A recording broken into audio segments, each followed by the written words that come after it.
What if I told you that the scariest part of any market crash is not the plunge you see on the news? The scariest part is the soft calm that comes before. It feels like spring. Prices bloom. Experts appear on every screen saying the good times are just getting started. Headlines glow. Your neighbour, who never talked about stocks last year, now quotes gains over dinner. Friends swap trading apps the way kids swap toys. The mood is so bright that warning voices sound like foolish stories. This is the trick. Calm is the costume that danger wears. In early April 2025, $5 trillion dissolved from world markets in a single week after one surprise policy vote. It felt like a lightning bolt, yet every signal had been blinking for months. These signals are not new. They walk beside every big crash in history, patient and invisible to most eyes. Today, I will show you those signals through 5 crashes in 5 different centuries.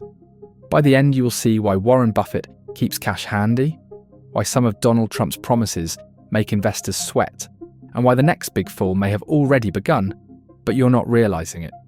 The next few minutes could guard your savings, and if you stay until the end, I'll give you a step-by-step strategy to emerge victorious from the next crash. Just a reminder, I'm not a financial advisor. This video is for educational purposes only, and any results depend on your own decisions and actions. Picture the Netherlands in the early 1600s. Ships sail home, heavy with spices and silver. Amsterdam streets smell of cinnamon, money, and river water.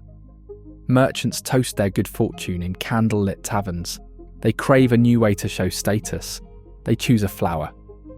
A tulip looks simple, yet its bold colour stands apart from local blooms.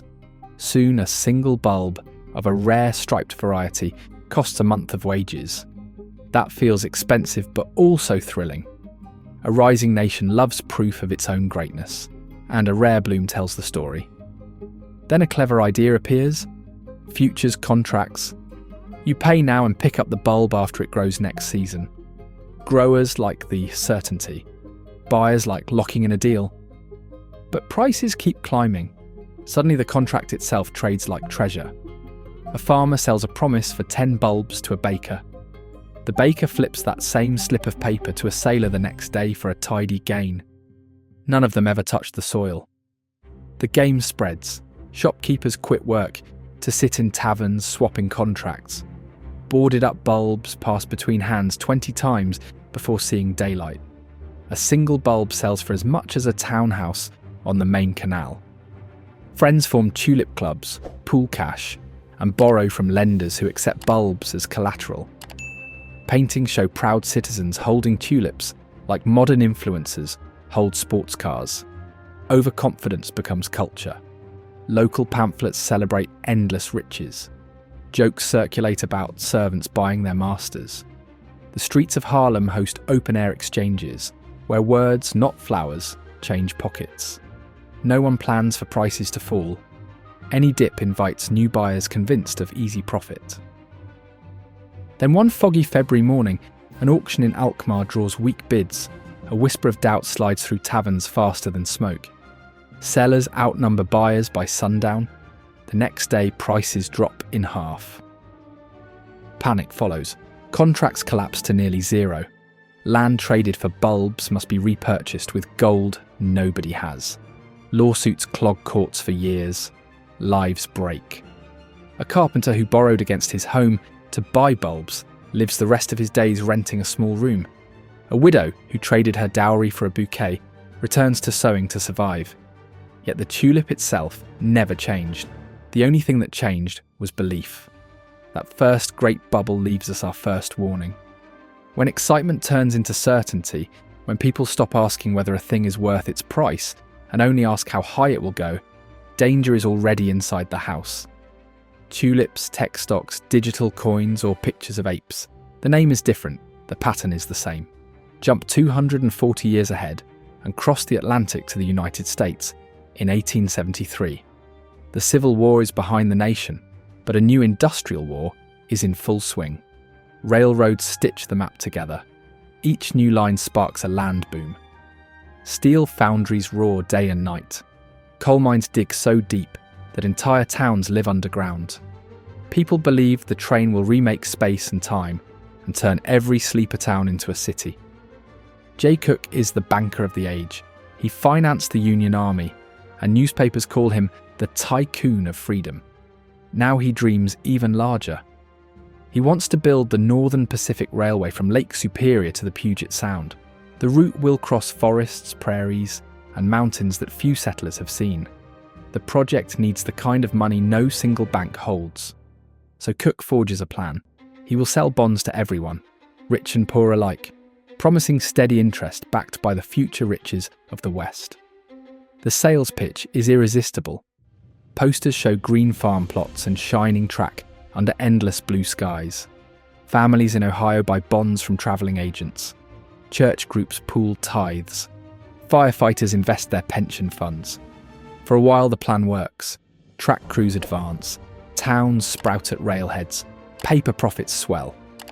Cook's firm books each unsold bond as an asset, counting today what tomorrow might supply. But building through wilderness costs double the forecast. Winter storms smash bridges. Lumber prices jump. Interest payments loom larger. Cook's office begins to dance a nervous waltz, moving debts from one ledger to another. He keeps selling new bonds to pay coupons on the old ones. That is hidden leverage, a snake under the floorboards. Investors see only sunshine. September arrives with a chill. European buyers skip the latest bond auction. Rumours fly through Philadelphia banking halls. On September 18th, Cook's firm stops payments. Telegraph lines carry the news faster than rail cars ever could. Within hours, depositors rush to withdraw savings across the country. Other banks, fearful, hoard gold. The New York Stock Exchange closes its doors for 10 full days, the longest shutdown on record. Factories lay off workers. Immigrants watch trains pass without stopping to hire. Farmers lose credit and leave fields unplanted.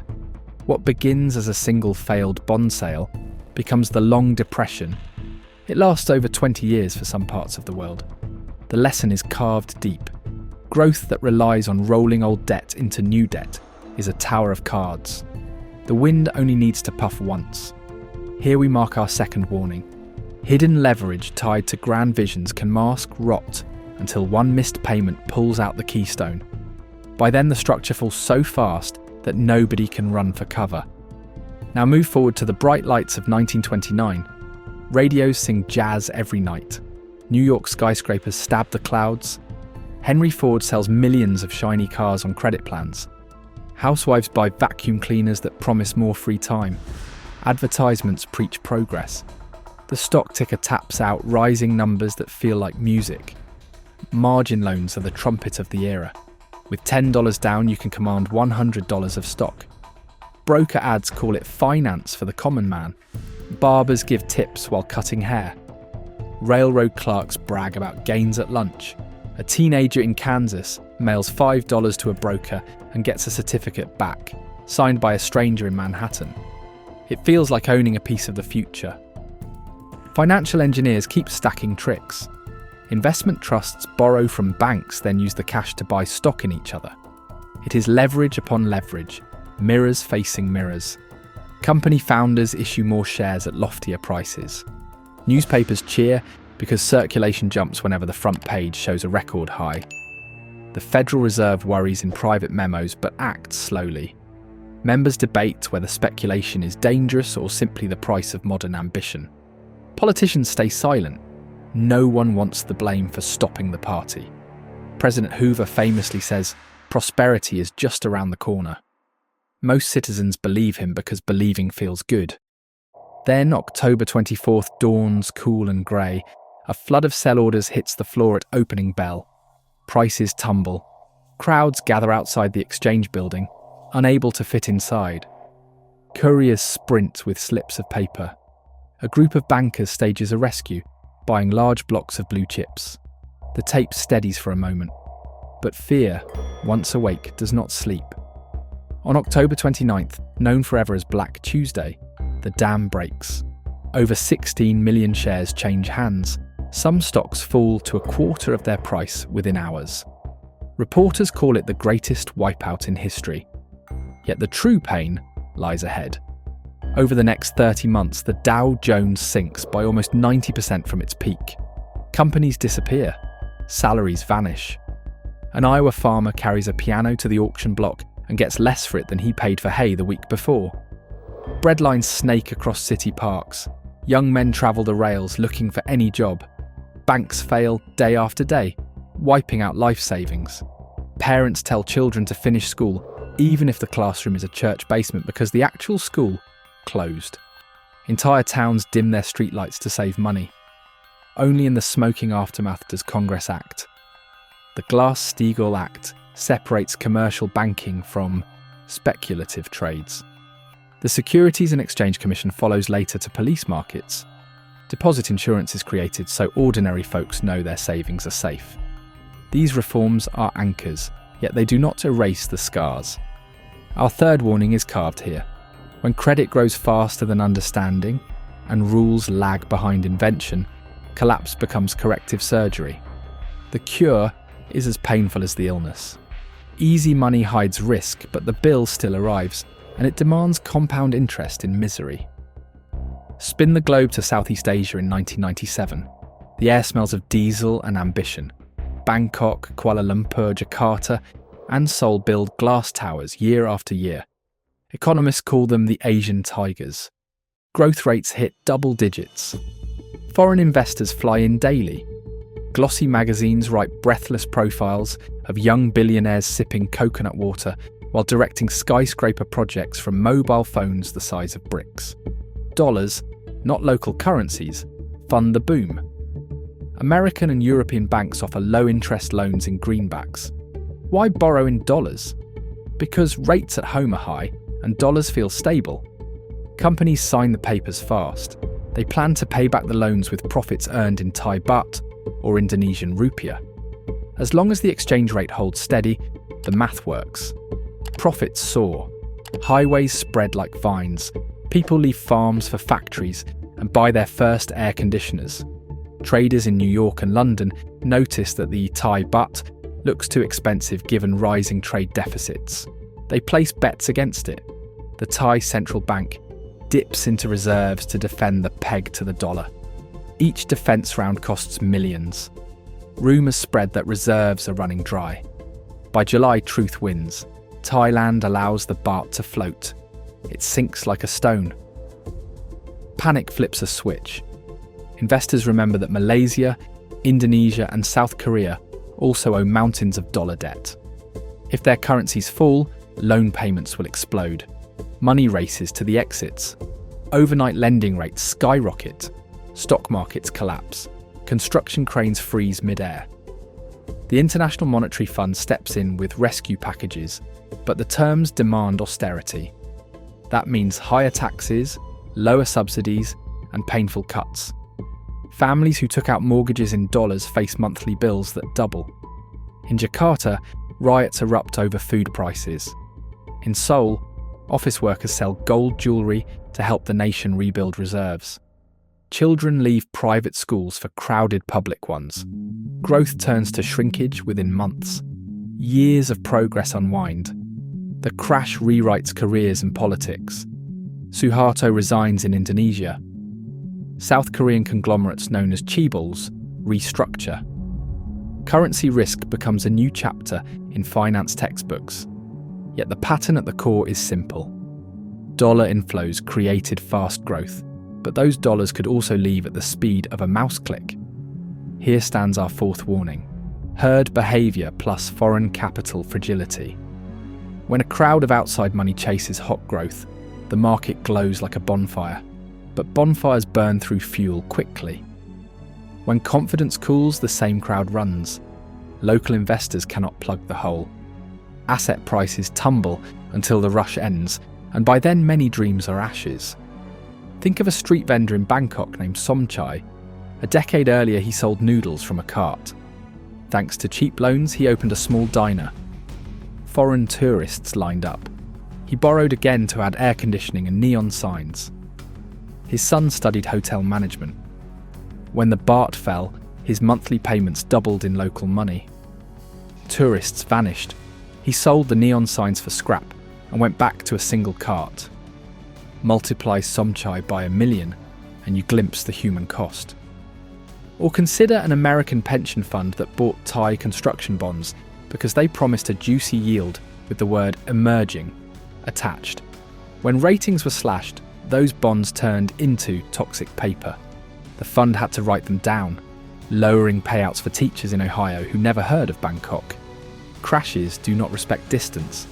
The lesson lingers today. Many nations still borrow in dollars.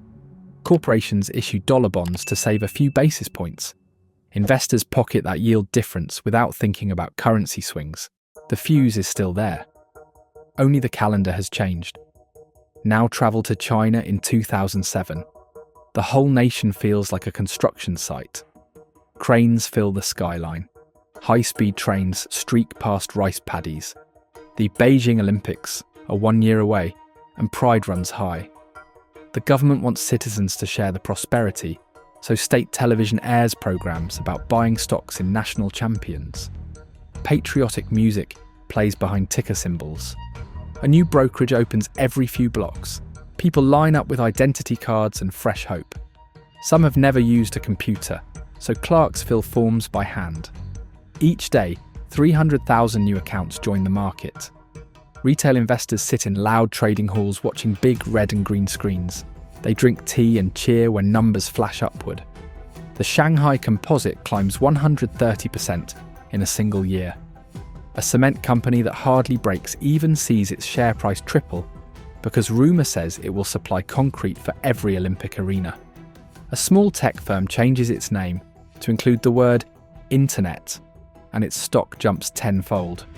Fundamentals do not matter. Dreams do.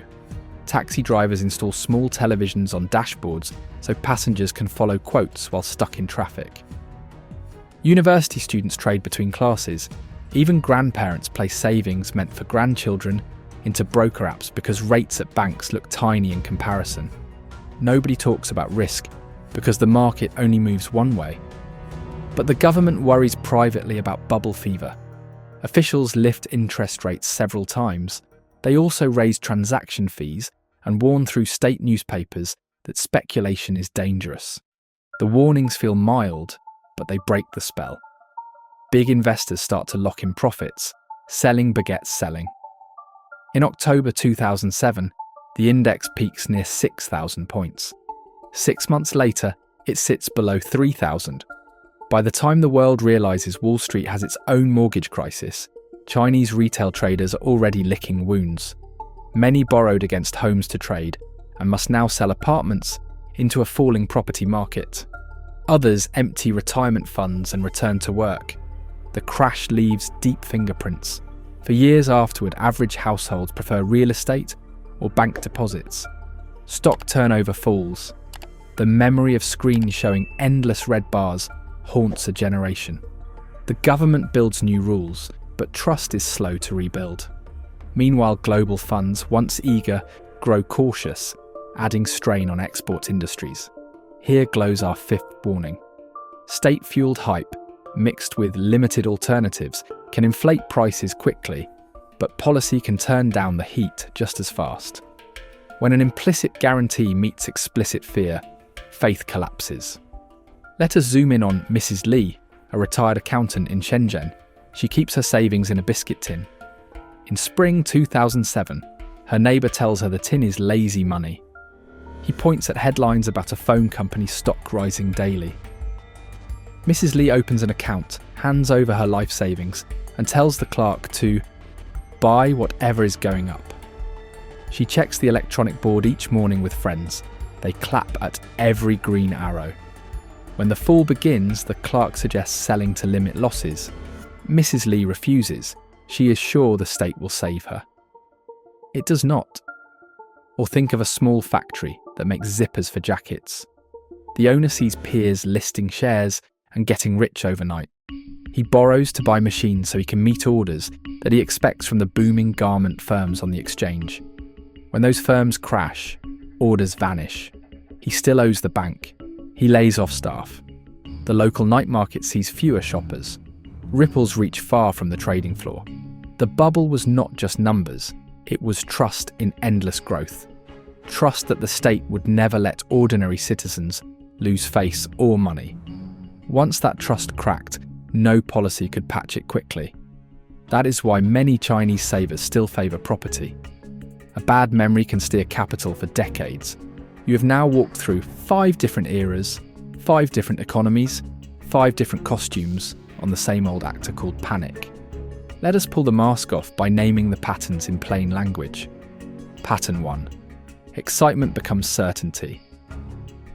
When everyone repeats, "It can only rise," the clock starts ticking. You can spot it in group chats that explode with screenshots of gains and almost never mention loss. Pattern 2. Debt hides everywhere. Sometimes it hides inside a bond for a railroad across empty prairie. Sometimes inside a buy now, pay later plan for sneakers. Leverage means you are eating tomorrow's bread today. One missed meal and you starve. Pattern 3. Innovation outruns the referee. Futures contracts, margin loans, synthetic credit default swaps, algorithmic stablecoins. Each invention solves a real problem, but also invites misuse. When the whistle blows too late, the game is already decided. Pattern 4. Rules lag, or worse, pause for politics. Leaders fear being blamed for slowing growth. So the party grows louder until the floorboards crack. Regulations written in calm weather rarely imagine the winds of a storm. Pattern 5. The herd moves together. Giant pools of money chase fashion just like crowds chase a street performer. They clap as long as the performer juggles. The moment one ball drops, the circle scatters. Do we see these patterns today? Yes, almost every morning. Meme stocks rocket on rumours posted by avatars. Digital coins named after dogs add billions overnight. AI startups raise at valuations that assume profits 2 decades out. Credit card balances hit fresh highs, even as interest rates climb. Private credit funds lend to companies that banks reject, using paperwork few outsiders can read. Politicians promise lighter rules to spur innovation.